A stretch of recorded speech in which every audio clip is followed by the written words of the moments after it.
ನಿಮಗೆಲ್ಲ ಗೊತ್ತೇ ಇದೆ, ಈ ಸಮ್ಮರ್ ಟೈಮಲ್ಲಿ ಜಾಸ್ತಿ ನೆನಪಾಗೋದು ಯಾವ ಪ್ಲೇಸ್ ಅಂದರೆ ನಮ್ಮ ಟೂರಿಸ್ಟ್ಗೆಲ್ಲ ಮಂಗಳೂರು ಬೀಚ್, ಮಲ್ಪೆ ಬೀಚ್ ಮತ್ತು ಗೋವಾ ಬೀಚ್, ಹಾಗೆಯೇ ಕೂಡ್ಲ ಬೀಚಲ್ಲಿ 4 ಥರ ವೆರೈಟಿ ಬೀಚ್ಗಳಿದೆ. ಓಮ್ ಬೀಚ್ ಮತ್ತು ಸ್ಕ್ರೀನ್ಲ್ಯಾಂಡ್ ಬೀಚ್, ಈ ಥರ ಎಲ್ಲ ತುಂಬ ಬೀಚ್ಗಳಿದೆ. ಆದರೆ ಒಂದು ವಿಷಯ ಹೇಳೋಕ್ಕೆ ಇಷ್ಟಪಡ್ತೀನಿ, ನಮ್ಮ ಟೂರಿಸ್ಟ್ ಯಾರೇ ಆಗಿರಲಿ, ಕಪ್ಪಲ್ಸ್ ಆಗಿರಲಿ, ಫ್ಯಾಮಿಲಿ ಆಗಿರಲಿ ಅಥವಾ ಮಕ್ಕಳಾಗಿರಲಿ, ಆ್ಯಂಡ್ ಕಾಲೇಜ್ ಸ್ಟೂಡೆಂಟ್ಸ್ ಆಗಿರಲಿ ಮತ್ತು ಸ್ಕೂಲ್ ಸ್ಟೂಡೆಂಟ್ಸ್ ಆಗಿರಲಿ, ಎನಿವನ್, ದಯಮಾಡಿ ಯಾರು ಕೂಡ ಸಮುದ್ರ ಆಗಲಿ ಅಥವಾ ಈ ಬೀಚಲ್ಲಿ ಟ್ರಿಪ್ಪಿಗೆ ಬಂದ ಮೇಲೆ ಸ್ವಲ್ಪ ಹತ್ತಿರದಲ್ಲೇ ನಾವು ಏನು ಎಂಜಾಯ್ಮೆಂಟ್ನ ಮಾಡಬೇಕಾಗುತ್ತೆ ಬೀಚಲ್ಲಿ. ಸೊ ನೀವು ಕೆಲವು ಜನ ಒಂದು 50 ಮೀಟರಷ್ಟು ದೂರ ಹೋಗ್ತಾರೆ.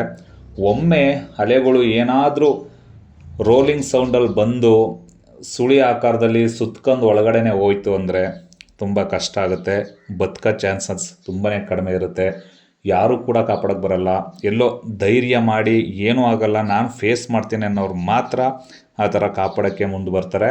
ಇದನ್ನು ಹೇಳ್ತಾ ಎಲ್ಲರೂ ಒಮ್ಮೆ ಮನದಲ್ಲಿ ಇಟ್ಕೊಳ್ಳಿ ಅಂತ ಹೇಳ್ತಾ, ಯಾರೆಲ್ಲ ಇನ್ನೂ ಸಬ್ಸ್ಕ್ರೈಬ್ ಮಾಡಿಲ್ಲ ಅವರು ನಿಮ್ಮ ಸೋಲೋ ಟ್ರಾವೆಲರ್ ಶರತ್ ಯೂಟ್ಯೂಬ್ ಚಾನಲ್ನ ಒಮ್ಮೆ ಸಬ್ಸ್ಕ್ರೈಬ್ ಮಾಡ್ಕೊಳ್ಳಿ ಅಂತ ಹೇಳ್ತಾ, ನಿಮ್ಮೆಲ್ಲರಿಗೂ ಧನ್ಯವಾದಗಳನ್ನು ತಿಳಿಸ್ತಾ ಇದ್ದೀನಿ. ಹಾಗೂ ಮಕರ ಸಂಕ್ರಾಂತಿ ಹಬ್ಬದ ಆರ್ಥಿಕ ಶುಭಾಶಯಗಳು ನನ್ನ ಎಲ್ಲ ವ್ಯೂವರ್ಸ್ ಫ್ಯಾಮಿಲಿಗೆ. ಬನ್ನಿ ಮುಂದೆ ವಿಡಿಯೋ ನೋಡ್ಕೊಬರೋಣ.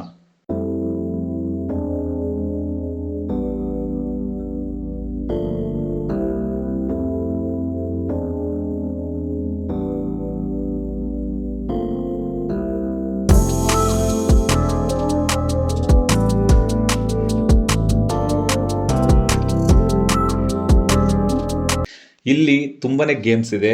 ಒಂದು ಪ್ಯಾರಾಚೂಟ್ ಗೇಮ್ಸ್ ಇದೆ, ಹಾಗೂ ವಾಟರ್ ಬೈಕ್ ಗೇಮ್ಸ್ ಇದೆ, ಮತ್ತು ಬನಾನಾ ರೈಡ್ಸ್ ಇದೆ. ಹಾಗೆಯೇ 2 ಕಿಲೋಮೀಟ್ರ್ ದೂರ ಕರ್ಕೋಗಿ ನಿಮ್ಮನ್ನು ಬೋಟಲ್ಲಿ ಒಂದು ದ್ವೀಪಗಳನ್ನು ತೋರ್ಸ್ಕೊಂಡು ಕರ್ಕೊಬರ್ತಾರೆ. ಆದರೆ ಇಲ್ಲಿ ಯಾವುದೇ ರೀತಿ ಸ್ಕೂಬಾ ಡೈವಿಂಗ್ ಅಂತೂ ಇಲ್ಲ. ಹಾಗೆಯೇ ಸ್ಯಾಂಡ್ ಬೈಕ್ ರೈಡ್ ಕೂಡ ಇದೆ, ಅದು ಹೊಸದಾಗಿ ಇನ್ಸ್ಟಾಲ್ ಮಾಡಿದ್ದಾರೆ. ಸೊ ತುಂಬ ಜನಕ್ಕೆ ಗೊತ್ತಿರಬೇಕು ಅಂತಲೂ ಕೂಡ ಅಂದ್ಕೊಳ್ತೀನಿ. Malpe beach is very best beach. ಆದರೆ ಮಾನ್ಸೂನ್ ಟೈಮಲ್ಲಂತೂ ಇದ್ರ ಕೆಳಗಡೆ ಇಳಿಯೋಕ್ಕೂ ಕೂಡ ಬಿಡಲ್ಲ. ಇದನ್ನು ನೆನಪಿಟ್ಕೊಳ್ಳಿ. ಏನಕ್ಕೆ ಅಂದರೆ ಆ ಟೈಮಲ್ಲಿ ಹೆವಿ ಡೇಂಜರಸ್ ಬೀಚ್ ಅಂದರೆ ಮಲ್ಪೆ ಬೀಚೇ. ಸೊ ಅಲ್ಲೆಲ್ಲ ಬೀಚ್ ಹತ್ರನೂ ಕೂಡ ನಿಮಗೆ ಮಲ್ಪೆ ಹೌಸ್ ಅಂತ ಇದೆ, ಅಲ್ಲೆಲ್ಲ ರೂಮ್ಗಳು ಕೂಡ ಸಿಗುತ್ತೆ. ಈಗ ನೀವು ನೋಡ್ತಾ ಇದ್ದೀರಾ, ಫುಲ್ ಸ್ಯಾಂಡ್ ಮ್ಯೂಸಿಯಂ ಥರನೇ ಇದೆ, ಸಖತ್ತಾಗಿದೆ. ಆದರೆ ಎಂಜಾಯ್ಮೆಂಟ್ ಮಾಡೋರಿಗಂತೂ ತುಂಬಾ ಲಕ್ಕಿ ಅಂತಲೇ ಹೇಳ್ಬೋದು. ಆದರೆ ಇಲ್ಲಿ ಬರೋಂಥ ಲವರ್ಸ್ಗಳು ಕೂಡ ಅಷ್ಟೇ ಎಂಜಾಯ್ ಮಾಡ್ತಾ ಇರ್ತಾರೆ. ನಮಗಿಲ್ಲ ಅಂತ ನಾವೇನು ಬೇಜಾರು ಮಾಡ್ಕೋಬಾರ್ದು. ಇರಲಿ, ಮುಂದೆ ನಮಗೂ ಒಂದಿನ ಸಿಗುತ್ತೆ ಅಂತ ಹೇಳ್ತಾ, ಈ ವಿಡಿಯೋನ ಎಷ್ಟು ಜನಕ್ಕೆ ತಿಳಿಸ್ಬೇಕೋ, ಕಳಿಸ್ಕೊಡ್ಬೇಕು ಎಂಜಾಯ್ಮೆಂಟ್ ಮಾಡೋರಿಗೆ, ಅವ್ರಿಗೆ ಶೇರ್ ಮಾಡಿ. ಹಾಗೆಯೇ ಮತ್ತೊಮ್ಮೆ ಹೇಳ್ತಾ ಇದ್ದೀನಿ, ಬೀಚಲ್ಲಿ ಆಟ ಆಡೋರು ನಿಧಾನವಾಗಿ ಆಟ ಆಡಬೇಕು. ಯಾವುದೇ ರೀತಿಯ ಅಲೆಗಳು ಹೈಟಲ್ಲಿ ಬರ್ತಾ ಇದ್ದರೆ ದಯವಿಟ್ಟು ಮುಂದೆ ಹೋಗಬೇಡಿ, ಫೇಸ್ ಮಾಡೋಕ್ಕೆ ಹೋಗಬೇಡಿ. ಆದಷ್ಟು ಹಿಂದೆನೇ ಬಂದುಬಿಟ್ರೆ ನಮ್ಮ ಜೀವನ ನಾವೇ ಕಾಪಾಡ್ಕೋಬೋದು. ಇಷ್ಟನ್ನು ಹೇಳ್ತಾ ಇಲ್ಲಿಗೆ ಮಾತನ್ನ ಮುಗಿಸ್ತಾ ಇದ್ದೀನಿ.